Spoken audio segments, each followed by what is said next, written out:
sa inyo lahat. Proverbs 19 verse 21 states, "Many are the plans in a person's heart, but it is the Lord's purpose that prevails." It took me 47 years to understand that my life was never meant to be only mine. Unlike others, I may not have been born just to chase happiness. For a long time, I questioned the weight of responsibility to my family, to my country, to everyone who called on me. Today, I have peacefully accepted that my life is unlike any other. Sa unang mga buwan ng aming mga termino, nakita ko na ang kawalan ng katapatan ni Bongbong Marcos Jr. sa mga pangakong binitawan noong kampanya, pati na sa kanyang sinumpaang tungkulin para sa bayan. Dahil hindi ko kinaya na maging bahagi ng 2025 national budget na tadtad ng katiwalian, pinili kong umalis sa kabinete. Kahit alam ko na mula pa noong 2023 na ang magiging kapalit ay ang aking impeachment. Mga kababayan, humihingi ako ng paumanhin. Patawad kung pinulungan ko mahalal si BBM bilang Pangulo ng ating bansa. Patawad kung hanggang ngayon ay marami pa ring Pilipino ang nalulunod sa baha ng dahil sa malawakang korupsyon. Patawad kung lantaran ang pang-aabuso ng ating mga institusyon para sa pansariling interes ng mga politiko. Patawad kung patuloy ang pagtaas ng presyo ng mga pangunahing bilihin habang nananatiling kapos ang kita ng bawat pamilya. Patawad kung wala man lang tayong tunay na seguridad sa pagkain. Patawad kung may nagkakasakit at binabawian bigla ng buhay dahil sa kakulangan ng maayos at epektibong healthcare system. Hindi ako kailanman natakot sa pagsira nila sa pangalan ko. Ngunit may takot ako para sa ating mga anak. May takot ako para sa susunod na henerasyon. May takot ako para sa mga kababayan nating walang bahay sa ibang bansa. Walang pangalawang pasaporte. Walang ibang matatakbuhan kundi ang Pilipinas. Kahit ito'y patuloy na nalulugmok sa kahirapan. Na ako'y kahadlok nga moabot ang adlaw na dawaton na lang nato ang kapobrehon isip kapalaran. Nga maanad na ta sa sayop, nga mawad-an na lang ta og paglaom. Og labaw sa tanan na ako'y kahadlok nga moabot ang adlaw nga wala na tay Pilipinas nga ikahatag sa atong mga anak. I cannot kneel before each and every Filipino to beg for forgiveness. Instead, I offer my life, my strength, and my future in the service of our nation. Mga kababayan, ibalik natin ang tapang at malasakit para sa Diyos, sa bayan, at para sa bawat pamilyang Pilipino. Ako si Sara Duterte, tatakbo bilang Pangulo ng Pilipinas. Shukran. Kani-kanina lang ay formal nang nagdeklara si VP Sara Duterte ng kanyang pagtakbo bilang Presidente ng Republika ng Pilipinas. Marami pa rin ang nagulat tungkol dito at nag-iisip anong game plan, anong strategiya tungkol dito. Well, I think Sara Duterte did a wonderful job of declaring her availability for the seat of the President at this time. Bakit? Yan pong pag-uusapan natin sa araw na ito. Ito po muli si Attorney Mike Operario. Ano daw ang value ng pagdedeklara ni VP Sara para sa posisyon ng Presidente, gayong alam naman ng maraming mga tao na siya talaga ang tatakbong Presidente? Well, the beauty of it is that today, it is now officially declared from her. Ang ibig sabihin nito, siya ay gumuhit na sa buhangin. A line has already been drawn in the sand. At ngayon pa lang, sinasabi na niya, tatakbo akong Presidente. Anong epekto nito? Now, everything na gagawin ng Malacanang will definitely be perceived as political. Even the impeachment process ay magiging political na ang larawan nito, ang picture nito, ang wangis nito. At everything that they will do against Sara Duterte right now will be linked to her desire to run for president. And that is why it seems as if Malacanang has been thrown off guard. Kaya nung tinatanong si Claire Castro, ang tanging nasabi niya lang is good luck. She has no answer. They are not prepared. At ang bali-balita, bigla silang nag-emergency meeting because they could not make the ends of it. Hindi na alam kung anong nangyayari. Why is Sara Duterte declaring her availability for the presidency this early? Well, I think she has outmaneuvered itong mga tacticians ng Malacanang. Actually, wala naman talagang strategy yung mga nasa Malacanang. Puro mga taktika lang. At ang taktika nila, magtakip ng lahat ng mga basura na kumakalat sa kasalukuyan laban sa nakaupong presidente. But si Sara Duterte has been silent for several months. Walang comment, no nothing. And then, boom, she officially declared her running for the president. Ang epekto nito pati dun sa impeachment ngayon, ang lahat ng kilos ng mga congressman ay mapiperceive as purely political. At lalo nga sentimiento ng mga tao ay kikiling patungo kay Sara Duterte. Another effect is that now that the VP has formally declared her availability for the presidency, ang mga linyahan nito, ang alliances nito sa House of Representatives may be in danger. At sapagkat ngayon that everything is now official, sabi ko nga, ginuhit na ang linya sa buhangin, yung iba magdadalawang isip na. Do I remain loyal to this president who appears to be no longer in control of the situation?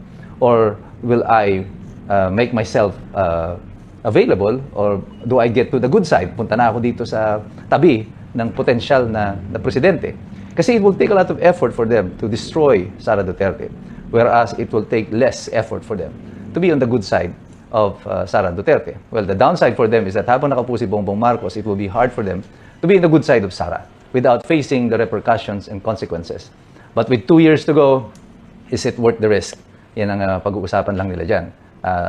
Kaya ba nila na doong 2 taon na to is to hold back Malacanang from taking any further actions against them? I think 2 years is too short for Malacanang to do anything against sa mga congressman na babaliktad sa kanila. Ang pagposisyon, sa aking opinion, ni Boying Rimulya sa ombudsman is just a safeguard for Malacanang para manatili na gwardyado nila ang kanilang mga kaalyado sa kasalukuyan. Kasi alam nila dadating yung time na pag malapit na ang end ng term ni BBM, at ngayon nga, lalo ngayon, na napakaaga niya naging lame duck president. Hindi na malaman talaga kung sino ang in control of Malacanang with these allegations of drug use, sex parties, at saka him being sick. Paunti ang political base ng Malacanang. And so, right now, Sara Duterte has jumped the gun. Pati dito sa Pink at sa Dilaw, hanggang ngayon hindi sila makabuo kung sino talaga yung tatakbo. Si Risa Hontiveros, gustong-gusto niyang siya. Pero apparently, parang despite of her best efforts, hindi pa rin siya mabango para sa mga Pink at saka sa mga Dilaw. Kaya pag tinatanong siya, ang lagi niya lang sinasabi, yung kanyang tawag dito, yung mga legal gobbledygook. Yung parang nagsasalita pero walang sinasabi. Sila daw ay nag-usap para nagkasundo na patuloy pang pag-uusap para patibayin pa ang kanilang pag-uusap, etc., etc. In other words, no decision yet because Riza wants to be president. Many in the Liberal Party wants Lenny. Magkakasundo ba sila? Nobody knows. But one thing is for sure, Sara knows exactly what she wants. And she has now drawn the line. Gumuhit na siya sa buhangin. Kaya ang sinasabi niya nito sa Malacanang, now it's your move, Mr. President. And I think this is a masterful act on the part of Sara Duterte's camp. And lalo ito, pa-Pebrero na, paparating na ang anibersaryo ng EDSA at ng 40 taong anibersaryo ng EDSA 1. That's why Malacanang is probably in jitters right now. Kinakabahan sila. Kitang-kita mo pati sa mukha ni Claire Castro kanina. Although she is her usual na yung mataray, masungit na parang teacher sa One Ball High, makikita niyo dyan na mayroong uncertainty at pag-aalala sa kanilang mga kilos sa kasalukuyan. But tayong mga mamamayan, we will no longer be fooled. Ang taong bayan has prepared for this for a long time. Napaaga nga lang ang announcement ni Sara Duterte. But we know exactly what's going to happen next because na-anticipate na natin to dahil tayo ay patuloy na sumusubaybay at patuloy tayong nagsisipag-aral. Kasi alam nating lahat, mahirap makialam ang taong walang alam. God bless you. God bless us all. Mabuhay ang Republika ng Pilipinas. Sa ating pagbabaybay kung ano ba ang ipinahayag sa latest press conference ni Vice President Sara Duterte. Ma'am Norin, una niyang sinabi, humihingi siya ng kapatawaran sa sambayan ng Pilipino kung bakit nalulugmok ang ating bansang Pilipinas at ang buong mamamayan dahil tinulungan niya at sumama siya kay Marcos Jr. Isa yon, no? Inamin niya, ito ay direktang sagot, no? Kung nagsisisi ba ang Vice President, kung bakit nagtiwala siya na maaayos ang direksyon ng gobyerno kung sumama at tumulong siya kay Marcos noong 2022. Ito na sinagot niya. Patawad mga kababayan at ako ay nagkamali na nagtiwala tayo at tayo ay sumuporta sa isang gobyerno na ang patutunguhan ay kalulugmukan ng buong bayan. At pangalawa ma'am, sinabi niya, patawad kung bakit halos gumagapang ang milyong-milyong Pilipino. Kulang at walang trabaho, gutom, kaliwat kanan, bagsak ang ekonomiya at hindi umaahon sa 3 taon na nakaraan ang buong lipunang Pilipino dahil sa gobyernong kasalukuyan. At pangatlo, binanggit niya Ma'am Rain, mga kababayan, patawad kung bakit lumalaganap at lumalala palalo pa ang korupsyon sa gobyerno at pagnanakaw sa mga mamamayan. At dahil dyan, idiniklara niya, ako si Sara Duterte, tatakbo ako sa pagkapangulo upang ibalik natin ang tapang at malasakit sa gobyerno para sa mamamayang Pilipino.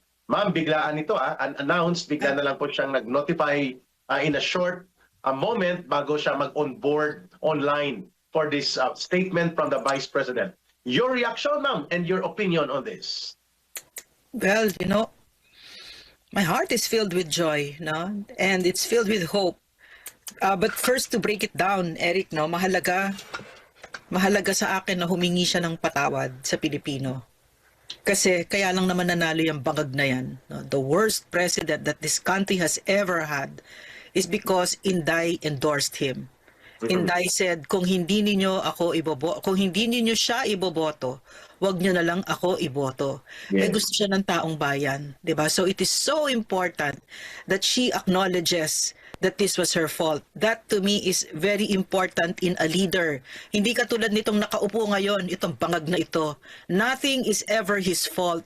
And if it's lantaran na, nagnanakaw na sa harap natin, ginamit pa ang buong gobyerno para pagtakpan siya, walang bayag, walang character, wala. He is an empty vessel. So ang napakahalaga sa akin sa isang leader, no, na umaamin ka na dahil sa akin this Bongbong Marcos opened the portals of hell on the Filipino people, kung kaya't grabe ang paghihirap natin ngayon. Gustong gusto ko na humingi siya ng patawad. Gusto ko yung acknowledgement na yun, and she's not glossing over it. 'Di ba? Hindi niya yung sorry, parang ganon, hindi, no. Nakita ko na rin siya nung nasa KOGC siya, na montik pa siya umiyak nung humingi siya ng patawad. No, and mahalaga 'yon kasi marami tayong sumama ang loob, no. Marami, ako hindi. Pero maraming sumama ang loob sa kanya dahil dyan. Maraming nasugatan dahil sa desisyon na yan na ito ang nangyari sa Pilipinas. Hindi naman ang Pilipino on and on, di ba? So mahalaga yun. It just shows her character, no? Na hindi siya naghahanap ng shortcut at marunong siyang humingi ng patawad at aminin na ako ay nagkamali. Wag na wag kayong kukuha ng leader at yan naman ang nakita natin kay Bangag, no? Ginamit ang kahit buong Armed Forces of the Philippines ginagamit para pagtakpan siya. Hindi siya marunong umamin.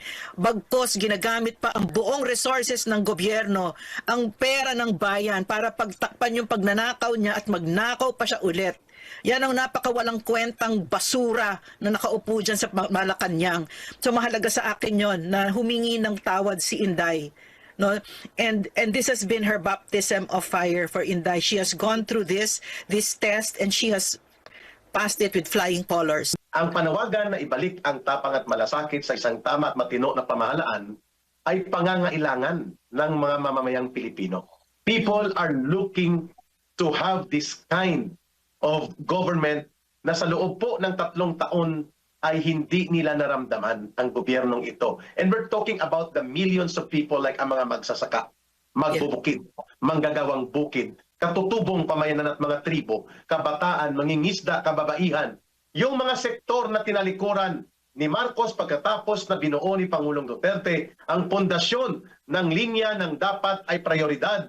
Ang mga mahihirap na sektor ng lipunan, ang pagsusulong ng Barangay Development Program, ang pagpapalakas ng agrikultura, mechanization and modernization, ang pag-usad ng industriya at ang pagsulong ng ekonomiya kasabay ng matino at stable na pangsiguridad na kalagayan, inilatag po yan ni Rodrigo Duterte. Yan pong ibig sabihin ng tapang at malasakit. Kay Marcos Jr. wala pang 1 taon na numbalik ang lahat ng uri ng sindikato. Sindikato sa droga, mga sindikato sa loob ng pulis, ng PNP, sindikato na involved mismo ang mga opisyal ng gobyerno. Ang pinakamalala na nanumbalik maliban pa sa smuggling at iba pang pang-aabuso ng mga oligarkong gahaman at mga swapang at inaabusong ekonomiya, resources, patrimonya at kayamanan ng bansa, nanumbalik po ang tinatawag na malawakan, organisado, sistematikong sindikato sa pangungulimbat sa pundo ng bayan with no less than the President himself being the mastermind.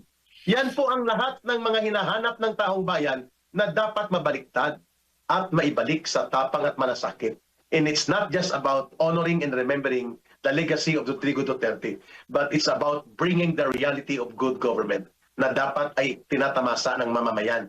Kaya ang take-off ni Sara Duterte kanina sa kanyang pahayag ay patawad kung bakit ako sumama at tinulungan at sinuportahan natin si Marcos Jr. Manring.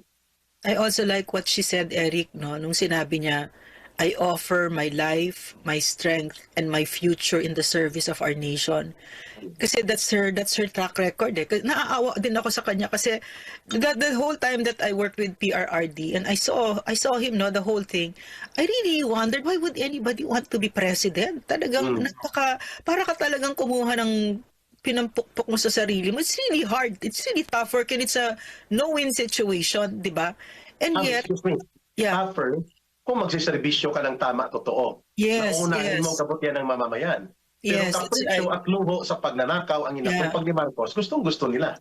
Yeah, kaya nga 'di ba sinabi ni Plato ba 'yon? I keep forgetting who said it na the ones that are most qualified for the position is the ones who don't want it kasi ayaw nila kasi alam nila they equate it power with responsibility. But the ones who want it so badly that they're salivating for it like Virus, of course the Marcoses, Risa Ontiveros, no? Yan yung mga yan, Lenny Robredo, they want it for the power. Oh my gosh, John Vic Remulla, you Si kidding me? Tambalos, bago siya masambulat ang katarantaduhan niya. Yes, si Tambaloslos. Diyos me, Tambaloslos. O ano, di ba? Ang payat mo. Buti nga sa'yo. So parang dun mo makita na they want it for all the wrong reasons, di ba? Yeah. Mahalaga, isa pa to, Eric, na gusto ko kay Vice President, Right po. na hindi siya sakim sa kapangyarihan, no, na it took her this long kahit na nung ginaganyan na siya ni Bangag, no, kahit nung ginaganyan na siya nila Lisa Marcos at ni Tambaloslos at binabastos na siya at binaapi na siya, hindi pa rin siya convinced na gusto ko mag-president. Hindi, parang pabayaan natin sila. Parang ganyan. I love it that she's not power hungry. Kasi ang ibig sabihin niya na ngayon na she's taking on that yoke, that burden, she knows it's a burden. Alam niya mabigat itong obligasyon na ito. At nandyan ako, I'm stepping up now. Alam ko na ito yung naririnig ko sa inyo. Gusto ninyo na kukunin ko itong mabigat na responsibilidad na ito. Gusto ko yan kasi hindi siya nandyan para magnakaw at para patagalin ang sarili sa gobyerno, at nandyan siya para ayusin ang Pilipinas na winasak ni Bongbong Marcos. So, ang pinakagusto ko dun sa sinabi ni VP Inday ngayong araw na ito ay yung pagkakilala niya sa mga dinadaanan o pinagdadaanan ng ordinaryong mamamayan.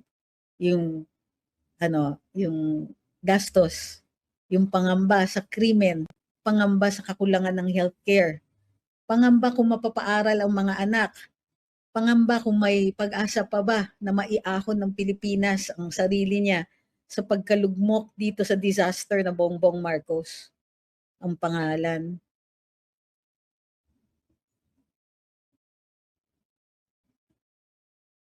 Umpisa ang kampanya. Kaya nag-declare si VP Inday. Hindi niya kayang humingi ng tulong. Hindi niya kakayanin na humingi ng tulong sa atin kasi alam niya lahat tayo hirap. Dahil hirap din siya. Pero pwede natin i-volunteer ito. Pwede natin sabihin, okay VP, wag ka nang humiling sa amin. Ito na ang binibigay namin sa inyo. Titindigan ka namin ngayon.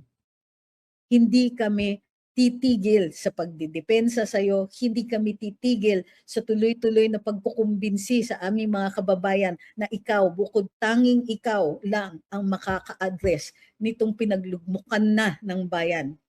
Yung paglubog ng bayan dito sa kahirapan. Bukod tanging siya lang ang maaasahan at mapagkakatiwalaan natin.